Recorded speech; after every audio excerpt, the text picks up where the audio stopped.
Mais pour l'instant, c'est un obstacle, puisque là, je n'avais pas chanté depuis le mois de janvier. Il faut que je sache et je vais me tester moi-même. Mais je sais qu'encore une fois que les gens sont intelligents. J'arrive pas en roulant les mécaniques en disant vous allez voir le génie du siècle. Vous allez voir un monsieur qui a 70 ans de métier, qui va essayer de vous distraire pendant 1 heure. Voilà, c'est réconfortant. Voilà. Quand je suis passé avec Piaf, je suis arrivé à Paris en 50, fin 50. Avec Piaf, c'était juin 56.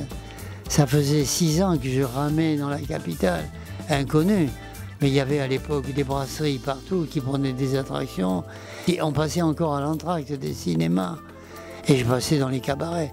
Non, on se faisait des dents, on se faisait des muscles, on apprenait, on se faisait un répertoire, on se créait un style. Parce que quand j'ai commencé à Bordeaux, j'imitais, j'avais tellement d'admiration pour Yves Montand, j'imitais encore Yves Montand. Et quand j'ai cessé d'imiter Yves Montand, j'avais un peu moins de succès. Mais j'avais quand même compris que c'est ce qu'il fallait faire. Oui, ça m'a ouvert les portes de l'international. Et alors qu'en France, ce qu'on a appelé le yéyé battait son plein, ben, j'étais pas à plaindre. Je faisais le tour du monde en chantant des chansons françaises. Et ça, je l'ai peut-être pas assez dit à l'époque, mais c'est pas de première nécessité.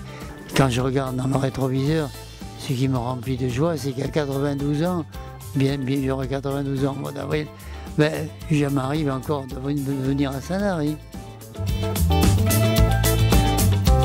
Non, si on voulait plus de moi, je trouverais ça assez normal, mais tant que je tiens debout et que je ne suis pas encore trop ridicule, que je ne sucre pas les fraises et que je ne suis pas gâteux, c'est plutôt un réconfort. Et bon, mais les gens sont très gentils. Hein. S'il m'arrive de me tromper ou d'avoir une note qui est un peu foireuse dans l'aigu, ils ne me sifflent pas, ils ne m'envoient pas des tomates. Mais vous citez des gens de talent, on va voir comment je suis accueilli. Soyons superstitieux.